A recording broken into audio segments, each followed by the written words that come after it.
And you are watching and listening to the Electronic Intifada live stream. I'm Nora Barrows-Friedman with Ali Abunimah.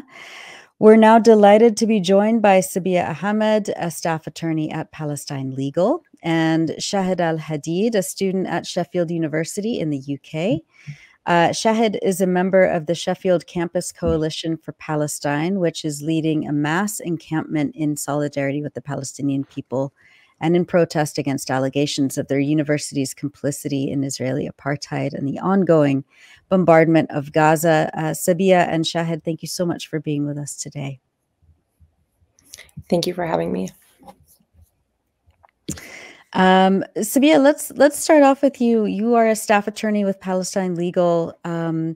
You've been helping support students and members of faculty, especially on the East Coast in New York, who are trying to organize themselves to fight back against state violence and repression by their university administrations.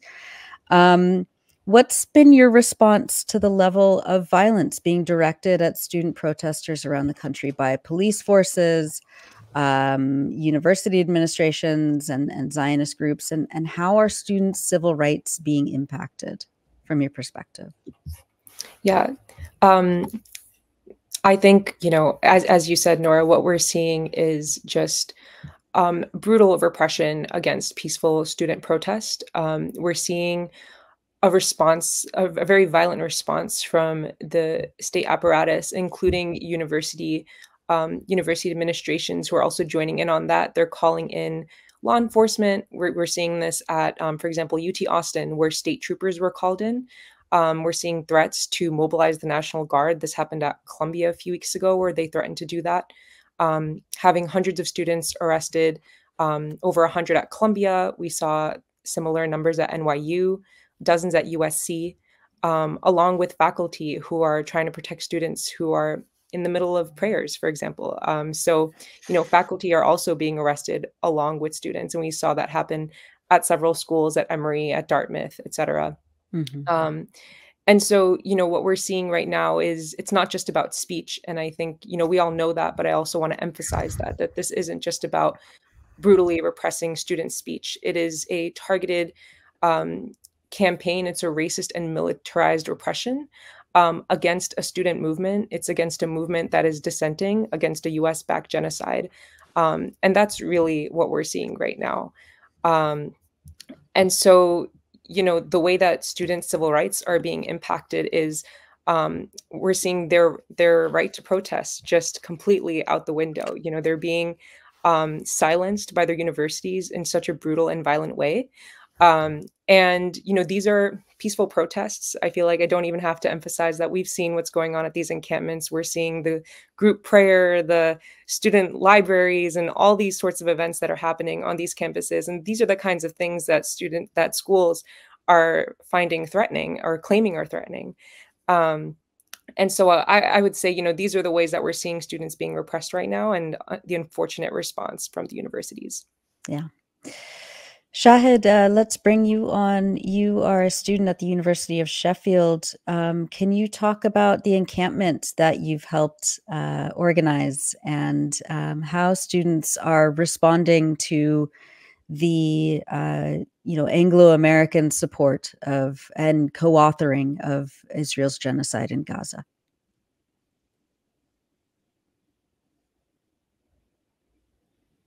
Sorry, I didn't hear the question. The internet keeps cutting off.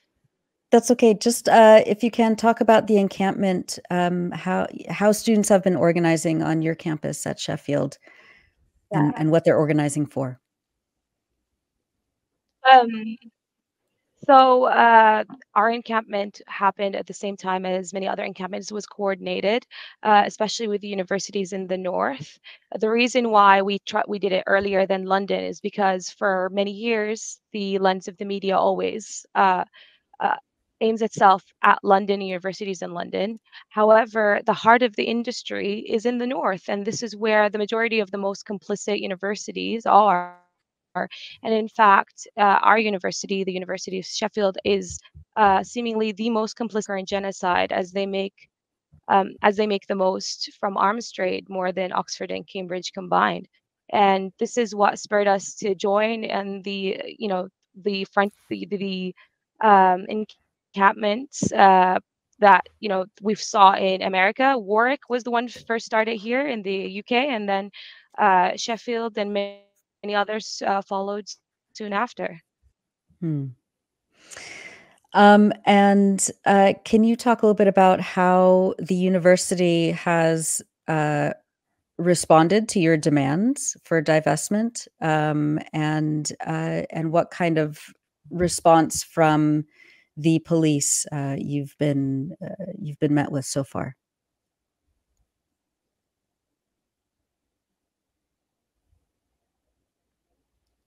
Oh, I think Shahid's connection is cutting in and out. Can you hear us, Shahid? Oh, you're muted now. Okay, well, we're trying to restore the connection with Shahid. Can you hear me? Oh, yes, now we Yeah. can hear you. Yes. We were just asking about the response from the university. Yeah, go ahead. Yeah, the student movement here at Sheffield has been trying to get the university to divest for many years. You know, as far back as 2009, there has been several occupations, really lengthy ones here on campus, that were, pro-Palestinian divestment campaigns. But unfortunately, none of these have yielded, had not pushed the university into divesting, and at best led to just negotiations with student bodies. But now I think we have a capacity to apply more pressure, as this is a no, it's an international movement. This is a student intifada, and we can see that not only are we applying pressure on the instruments of the university and the administration, and we can see them cowering, but rather we're seeing the government response. For once, Rishi Sunak is going to be having a meeting with vice chancellors tomorrow at Downing Street. Gillian Keegan is asking for, increased police activity on campus. And hilariously, they're saying that they wish to avoid the violent scenes we're witnessing in the U.S. And whatever they're doing is likely to cause an escalation that's going to replicate these self-same violent scenes.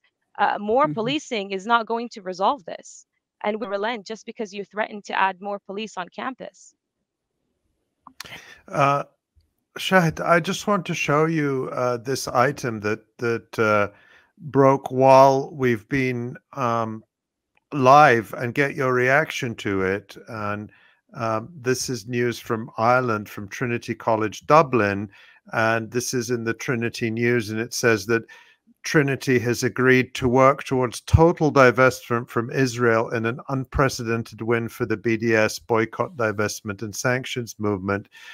And it says that following a meeting at 1 p.m. today, Trinity College Dublin Students' Union President Laszlo Molnafi, President-elect Jenny Maguire, BDS Chair Isabel Duffy, and Postgraduate Workers Organization announced to the camp that the college has agreed to work towards their demand. And it says that a task force will be formed to work towards the protesters' demands, including a complete divestment from Israeli institutions and the end of Trinity's partnerships with Israeli universities. And they're waiting for the university to put out more information about that before declaring the end to their encampment. This is extraordinary, and it reminds me of 30 years ago when the momentum started to build for the boycott and divestment from South Africa, which of course universities resisted then. I just want to ask you, has this news been spreading? What's your reaction to it and the reaction of those around you? I mean, I think is this is brilliant, and this is exactly what we expect from is going to be a response from administrations of universities across the UK. However, it is important to remind that the universities that are here within this regional zone is going to be a much more difficult challenge as a result of how married the I think a significant portion of Sheffield's investments are in weapons manufacturing, and as a result, I'm glad, and I find it very, like, this is a good morale boost for us, but for the universities which are in the industrial zones of the UK, it's going to, but that doesn't mean we're going to be relenting. If anything, I think that no university should stay standing if it needs to in order to not fall into bankruptcy. If I, I wanted to thank you so much, Shahd. I wanted to come back to Sabiya. You know, the crackdown we've seen on campuses in the US, and this includes both private universities like Columbia and the University of Chicago, among many others, but also public universities like the University of Arizona, UT Austin. It's just so blatant. It's like just such an extreme, blatant, open violation of First Amendment rights, the sacred right to freedom of speech, freedom of assembly, freedom of association in the United States. It seems to be, to me, unprecedented in our lifetimes. And we, as people involved in the issue of Palestine, are no strangers to violations of the First Amendment and censorship. What's your sense of that? And I also want to ask, what, from the perspective of Palestine Legal as a civil rights organization, how is there going to be accountability for this? Are we going to start to see lawsuits being filed? These violations are so egregious. Just talk to us about what is being done and what can be done to defend the students themselves and also to defend the right to protest. It just seems so extraordinary what we're seeing now. Yeah. I mean, I echo everything that you said, Ali. I think we are seeing just an unprecedented amount of censorship, violations of the First Amendment, violations of students' rights on these campuses. And, you know, I can speak to a little bit about what Palestine Legal has been doing in response to this type of repression. So, you know, what a lot of some of the things that we've been doing recently is helping students to file what's called a Title VI complaint with the Department of Education. So these are, it's not under the First Amendment. What this is basically Title VI of the Civil Rights Act of 1964. And it basically says that universities that receive federal funding cannot discriminate against their own students, cannot like allow a hostile environment against their students. And what's unique about this is that it's about schools that receive federal funding. So that can be a private school, public school. There's lots of private schools that receive this kind of funding. And so if they do, then they're subject to this law. So we've, you know, at Columbia, we filed a Title VI complaint. We did this at Emory, at UMass Amherst, other schools. And in these complaints, what we're trying to get, what we're trying to do is tell the Department of Education there are some serious violations happening at these campuses. These students are being discriminated against by their own universities, and we give examples. So this is happening by, we talked about the violent crackdown on these encampments. That's one example. At Columbia, this sort of response where the school called in the NYPD to arrest its own students, we haven't seen that since 1968. And there have been so many protests at Columbia's campus since then. Why is it now that we're seeing this type of response to a protest about Palestine? Clearly, there is some, you know, we're talking about students being discriminated against for what they're advocating for. So we talked about that in our complaint, and this is a public complaint, so anybody can read what we wrote in it. We also talked about how students were disciplined for advocating for Palestine on their campus. You know, they have to go around campus worrying, you know, instead of just worrying about finals, they have to worry that they're going to be disciplined just for advocating for Palestine. So all these sorts of things we saw happen. At Emory, there were a lot of other examples similar to this where students were being discriminated against. Their events weren't being allowed to be held in the same way as other events might have been treated. And so these are the kinds of things we're trying to tell the Department of Education about. And the goal is that through that, the schools will see that they can't just go on doing what they're doing and treating students this way, that there are consequences. And, you know, in the worst case scenario for these schools, what could happen is that their federal funding gets pulled, you know, so that this is a threat that they don't want to take lightly. And that's what we're hoping. We're hoping that these complaints, and some investigations have already been opened based on our complaints at Emory, at Columbia, UMass Amherst, we've seen that. We're hoping that this will get them to realize that. I mean, I don't want to put you on the spot, but how confident can we be? Because these complaints are investigated by the Office of Civil Rights of the US Department of Education, which is part of the Biden administration. Just the night before, the police stormtroopers went into Columbia University. President Biden made a televised speech smearing and attacking these students, calling them anti-Semites, and really, I mean, this is my interpretation, giving a green light to the crackdown. Can we be confident enough in the independence, in the institutional integrity of these systems to truly investigate and do justice when the Biden administration itself is inciting hatred and violence against these students? Yeah, and you know, it's okay. You don't have to. You can put me on the spot. That's fine. I think it's right to be skeptical whenever we're talking about the government associated with the president that we have now doing an investigation into anything. I think that it makes total sense to me.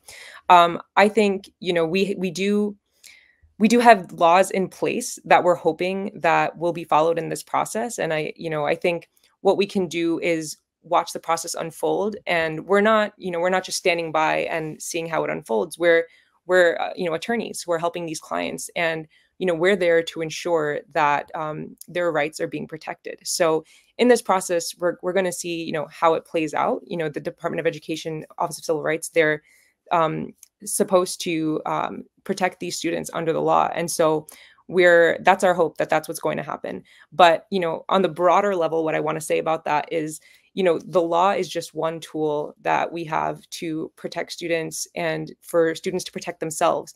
And, it's an imperfect tool. It's not the most powerful one. The law is inherently associated with the state. So there's always going to be skepticism around that. And we don't want to use the law alone to try to make these sorts of changes or to protect students. So, we can talk about this a little later on, but there are things that students can be doing themselves too, in order to further those protections for themselves. Yeah, talk a little bit about that, and then we'll come back to Shahid. But Sabiya, can you maybe give us like a few tips and tricks for students who are involved in these encampments about protecting their rights, about knowing their rights in the first place? Yeah, definitely. So, I would say just off the bat, as a university student, you do have the right to protest, but it doesn't mean that police and campus administrators are not going to take action against you. We honestly don't know how universities are going to respond. We've seen them respond in lots of different ways. But one thing that students participating in these encampments should keep in mind are, that they, number one, should familiarize themselves with their student handbook. And the reason we say this is because that's where their rights are as a university student. What the university says are their rights. So they should be familiar with what the university says about their rights. They should document any instances of police or administrative aggression. So whether this is through film, through just writing about what happened right after it happened, continuously documenting these forms of aggression, reporting discrimination from campus administration or police, filing a Title VI complaint like what we talked about against their school with the Department of Education, and then also connecting with NLG, so that's National Lawyers Guild in your city. They have chapters all over the country. So making sure that you're in touch with the NLG. And, if you need legal support, you can speak with them about that. And also, if students need legal support, they can also, in general, reach out to Palestine Legal. But these are just some of the things that, we would say that students can do. Connecting with supportive faculty and staff on their campus is another one. We've seen so much support from faculty and staff at universities. It's been truly inspiring to see that the way faculty have come out to protect their students. And so students should take advantage of the fact that this exists on their campus, and hopefully it does, and connect with those resources. Thank you so much for that. And we just have a few minutes left, but Shahd, I wanted to ask you about, it's struck me just over the last few weeks watching these encampments from across the US and now across the world, where students, and we might play this video during the discussion section later on in the broadcast, but there was a student at the University of Chicago who was talking to some, news reporter, local news reporter, and the reporter couldn't get her head around the fact that the student was saying, it doesn't, like, these degrees don't matter. The punishments that the university is willing to mete out in terms of suspending us or taking away our degrees or expelling us, what our principles are in terms of fighting for Palestinians, in terms of putting our bodies on the line in front of cops, to try and shut this genocide down is more important than any piece of paper from these elite institutions, for example. And I want to ask you about the principles of that you and your comrades at the encampment at Sheffield have, and what is most important to you as a student right now.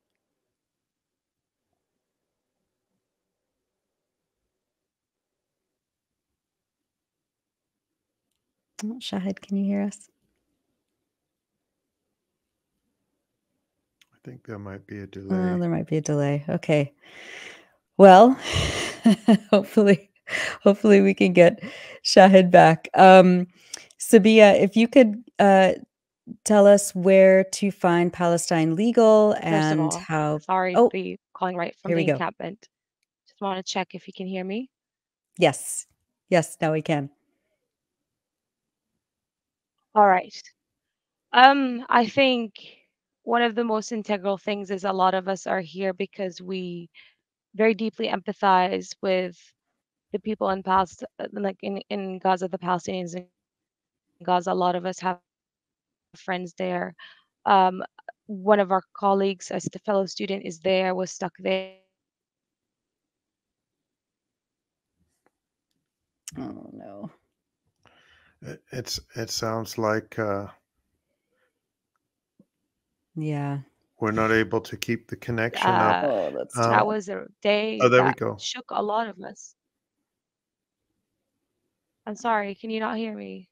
Yeah, it's kind of cutting in and out. But maybe we can have you on at a different time when there's. That's okay. That's okay. This is what happens. Yes. It's okay. But we are hearing Thank you for having me. We are hearing you loud and clear. We're hearing the students loud and clear. And this, one thing I just want to say is that the international impact has been extraordinary outside the United States. I mean, the coverage the protests are getting, I'm in Jordan right now, that they're getting in Jordan, the attention they're getting is very significant. They may be even getting more attention in the Arab world as well as in Palestine and in Gaza than even in the United States or the UK.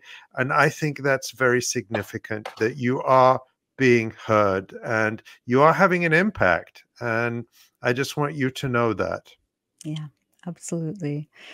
And Sabiya, if you can give us details on how people can get in touch with Palestine Legal and and what's next for you and your colleagues at Palestine Legal, how you're tracking the impact on student civil rights right now. Right. So I would say, to keep in touch with Palestine Legal, people can follow us on Instagram, on Twitter. We post regularly about our work there. If you want to reach out to us about, your own legal issues that you need support with, you can reach us on our website, palestinelegal.org, at the Get Help tab, and fill out an intake form to get in touch with us. And you can also just read more about our work on our website. And yeah, what's next for us at Palestine Legal? I think, we are working very closely with students across campuses around the United States.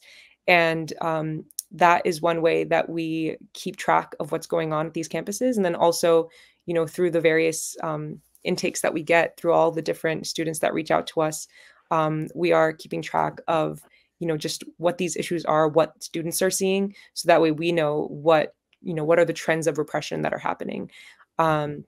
So, that's just a little bit about the way that we keep track of things. And I think what's next is just continuing to support students and seeing, what are the needs that are upcoming and how we can support that.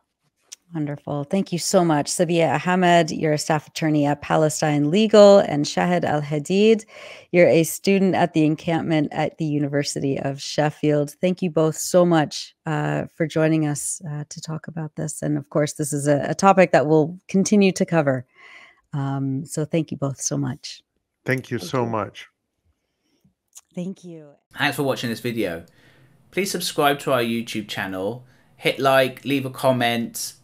These engagements help us with the YouTube algorithm, and it helps us to get around Silicon Valley censorship as much as possible. It does make a difference. You can also support our journalism by going to electronicintifada.net and clicking on donate now. Thank you.